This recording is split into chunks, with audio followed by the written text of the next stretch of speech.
momento de devocional para que possamos aprender mais da palavra de Deus nesta manhã, diante daquilo que o Senhor nos concede. Mais uma vez, eu quero louvar ao Senhor pela oportunidade de estarmos juntos neste momento ímpar da nossa programação, que é o devocional da palavra de Deus. Muito obrigado a você que nos acompanha todas as manhãs no Renascer, em especial esse momento. Não que ouça e depois vai desligar o radar, você acompanha toda a programação, mas está sempre conosco acompanhando. Eu quero louvar a Deus pela vida dos irmãos, dos amigos que nos dão o prazer e a alegria de estarem conosco todos os dias na programação da Nordeste Evangélica. Muito obrigado, viu, a você. Muito obrigado aos irmãos, aqueles mais chegados. Meu querido irmão Luiz Sapateiro, ali na Avenida 10, irmão Clésio, pastor Josenildo, Jefferson, pastor Reginaldo Luna, diretoria da igreja, as nossas irmãs que nos dão, o irmão Rogério lá em Nelson Bezerril, a sua esposa, Deus abençoe, e tantos outros que nos ouvem.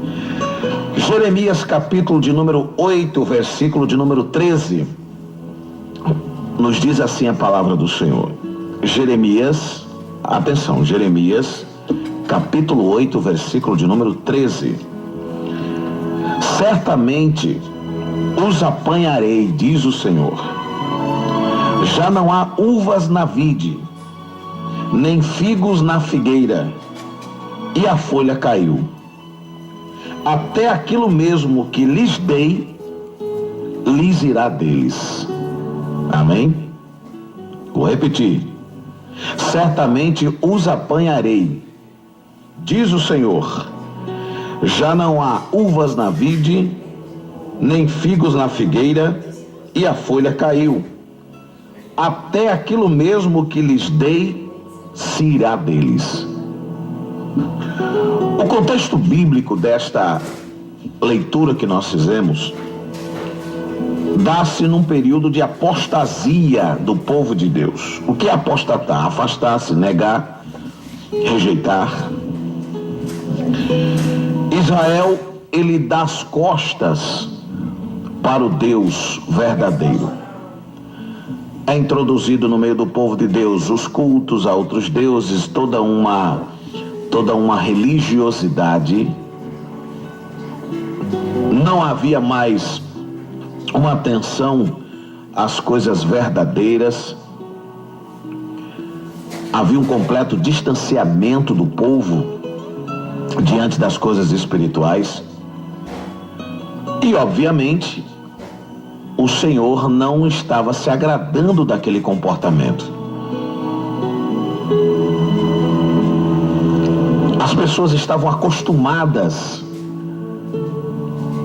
a viverem uma vida dissoluta, sem freios. As pessoas viviam completamente distantes. No capítulo 9, no seu primeiro verso, primeiro versículo, Jeremias, ele chora pela nação. É o conhecido profeta chorão, né? Jeremias, então, ele chora pela nação e ele pede a Deus: Senhor, oxalá a minha cabeça tornasse em águas e os meus olhos em uma fonte de lágrimas.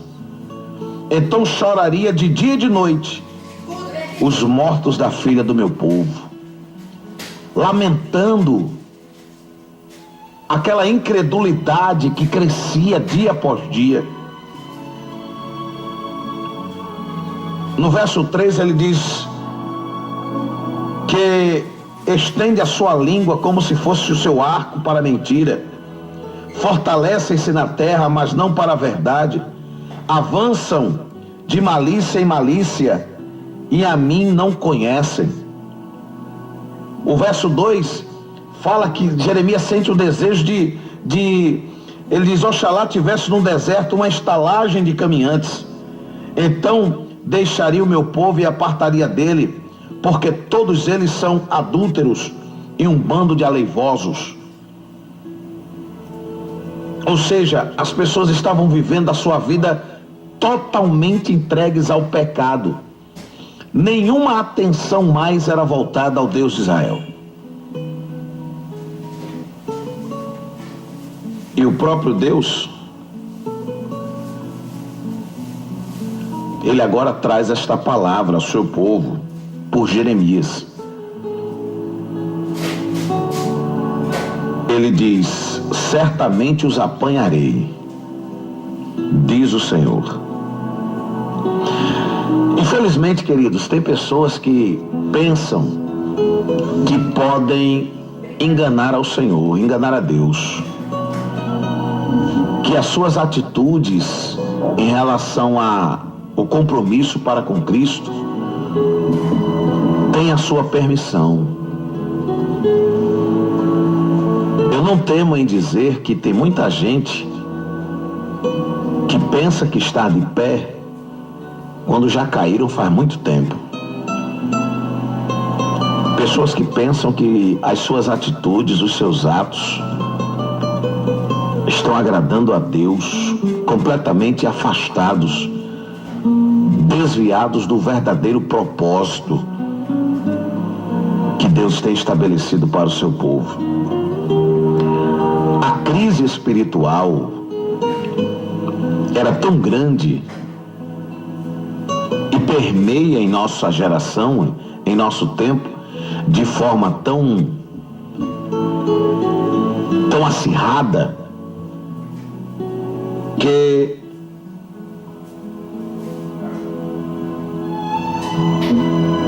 há um comportamento como se Deus não estivesse vendo certas situações. Eu não posso, como servo, e aqui eu trago uma palavra que ontem nós inclusive comentamos na classe, no CETAD, aproveitando, mandando um abraço à nossa querida irmã Régia, a quem eu quero muito bem, irmã Régia Carvalho, lá de Parnamirim, estava nos dando uma aula ontem, livros proféticos, e ela comentou algo interessante. A Bíblia não me dá respaldo eu não encontro na palavra, e eu concordo plenamente, eu não posso concordar com as dificuldades e o pecado que muitas vezes permeia. Eu não posso me omitir, não. Mas a Bíblia não me dá autoridade como servo de me igualar, de reivindicar da liderança, dos nossos líderes espirituais, porque são eles ungidos do Senhor. Então eu não encontro biblicamente o respaldo que me coloca num pé de igualdade para que eu chame e peça ou vá reivindicar uma palavra, reivindicar os meus direitos espirituais, digamos assim. Eu sei que muita gente às vezes pensa que Deus não está vendo, quando Ele vê. Tudo está sob o seu controle, tudo está em suas mãos. Tem pessoas e horas que a gente quer se revoltar, mas será que Deus não está vendo isso? Será que Deus não está tomando conhecimento? Está, tudo está em suas mãos. Mas à medida que o tempo passa, nós precisamos estar aos pés de Cristo. Não há nada, queridos, que se resolva. Eu não estou falando aqui apenas de uma situação administrativa, não. Eu estou falando de uma situação espiritual generalizada, geral, minha principalmente. Nós precisamos, como igreja do Senhor, estar mais aos pés de Cristo, estarmos diante dele como servos, acobertados por sua graça, para que a obra do Senhor se desenvolva mais e mais. As pessoas estão preocupadas mais com seu próprio bem-estar, com os leques que podem se abrir para si mesmo, preocupados com as posições, com cargos, com nomes, mais do que com o próprio Evangelho de Cristo.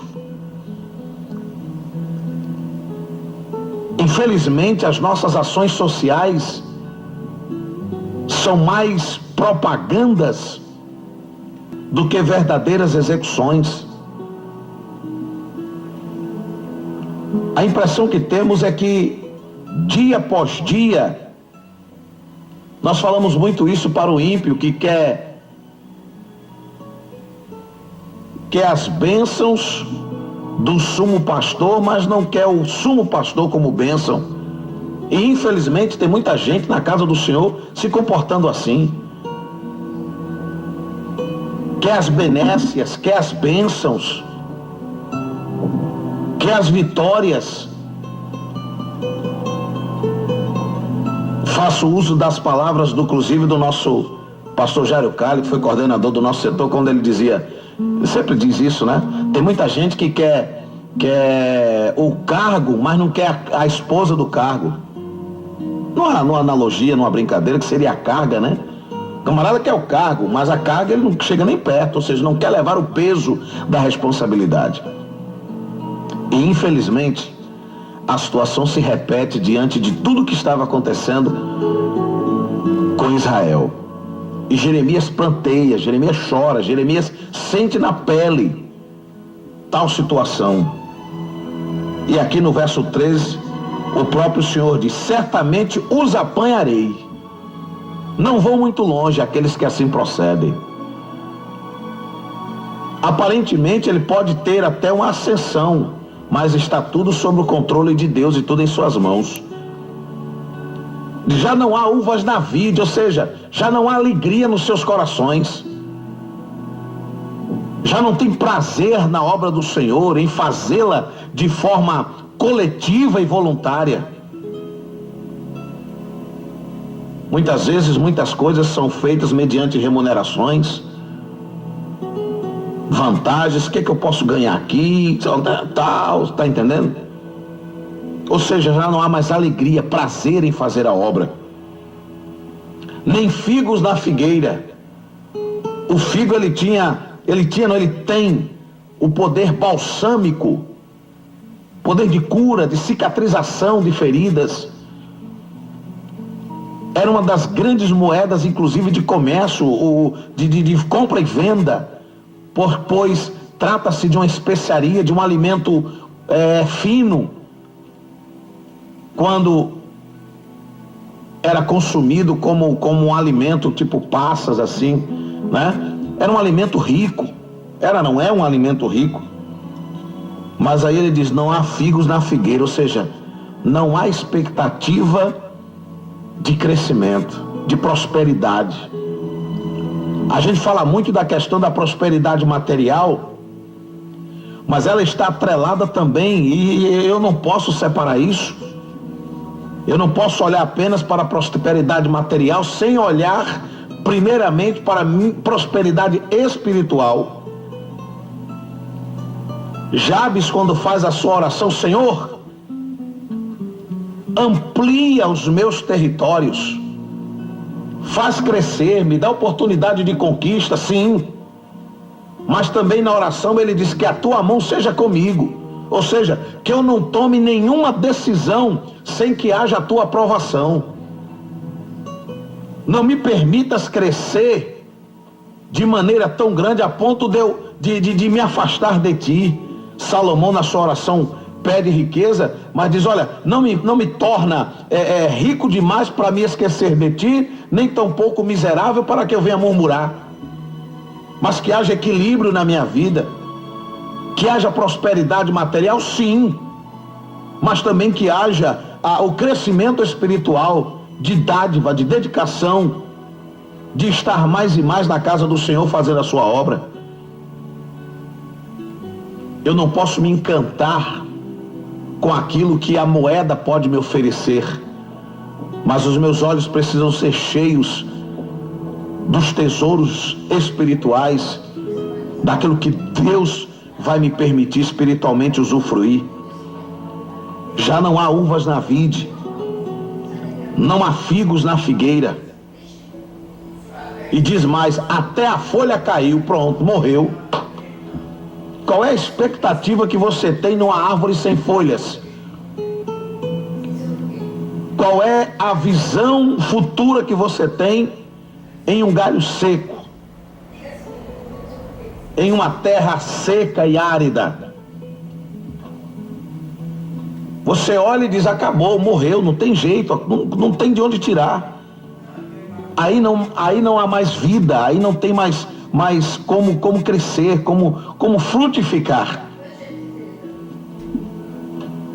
E a palavra do Senhor diz que pelo pecado daquele povo, até mesmo o que o Senhor lhes havia dado, lhes havia entregue, o texto diz, se irá dele. Ou seja, vai embora. Acabou, querido. Dia após dia nós estamos perdendo tesouros, dádivas espirituais.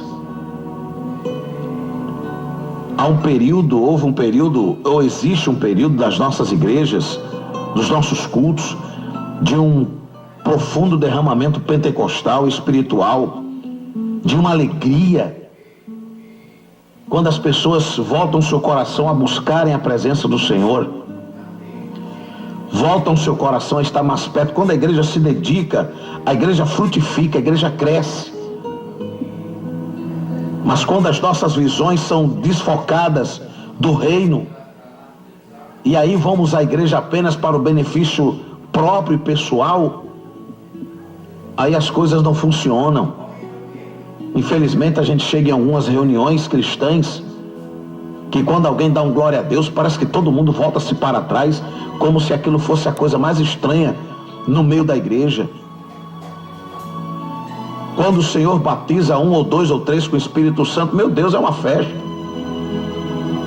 Quando alguém é curado e a enfermidade ela sai ali espontaneamente, quase que vira uma cena apoteótica, ou algo muito raro de acontecer no meio do povo de Deus, mas isso é natural à igreja. Isso é normal ao povo, vidas aceitarem a Jesus. Meu pai, isso é uma coisa corriqueira, precisa ser corriqueira ao meio do povo de Deus. Nós precisamos entender, amados, que fomos chamados para adorá-lo, para servi-lo, para bendizê-lo. Não fomos chamados para vivermos em grupos, em dissensões, em turminhas.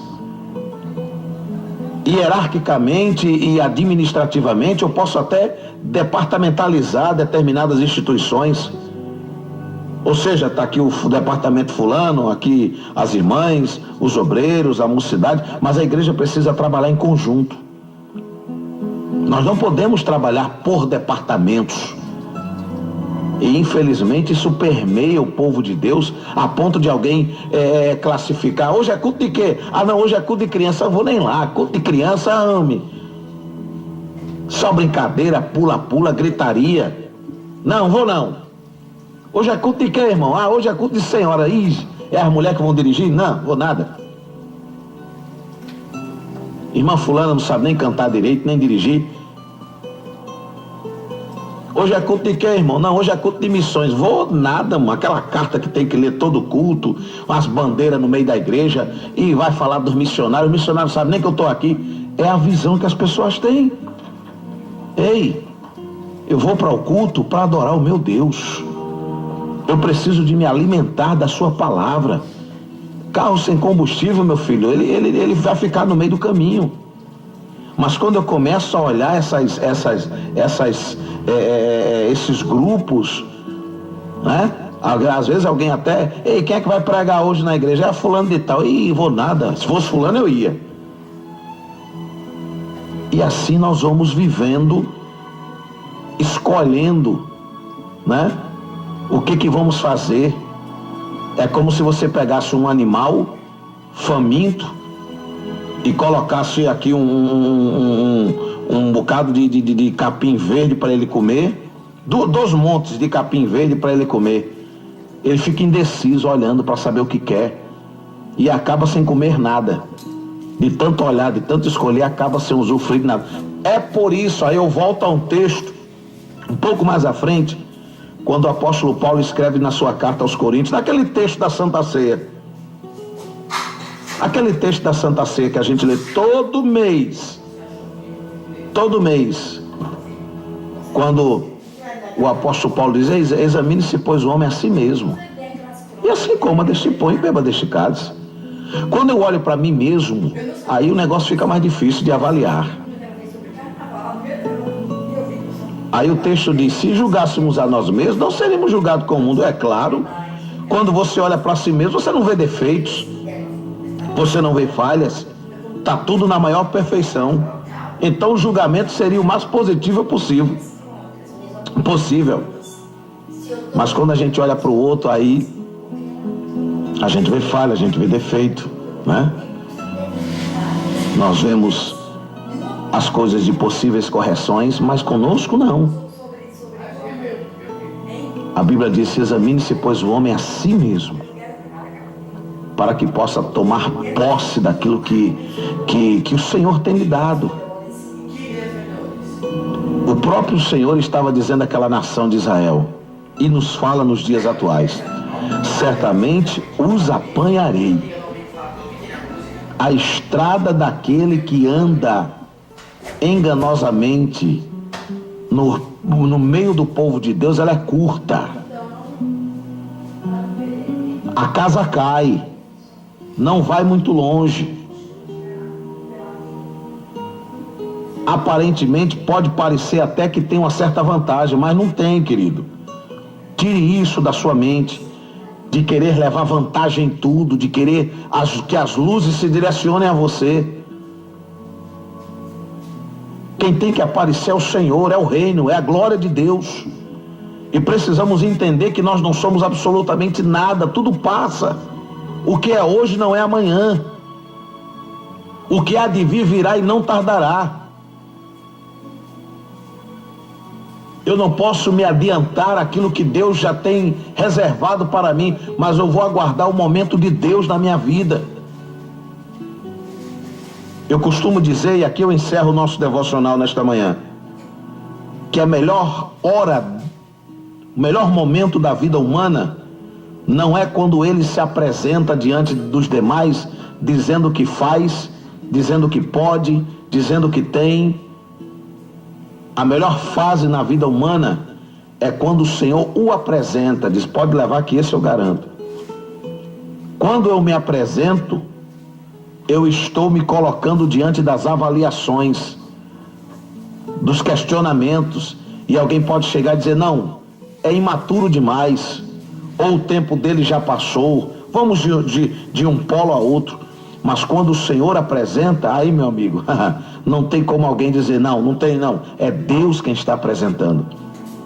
Pode ser o menino, pode ser o ancião, mas o melhor momento é o momento quando nós estamos nas mãos do Senhor, sendo conduzidos por Ele, sendo direcionados por Ele e vivendo o tempo de Deus em nossas vidas. Que Deus te abençoe.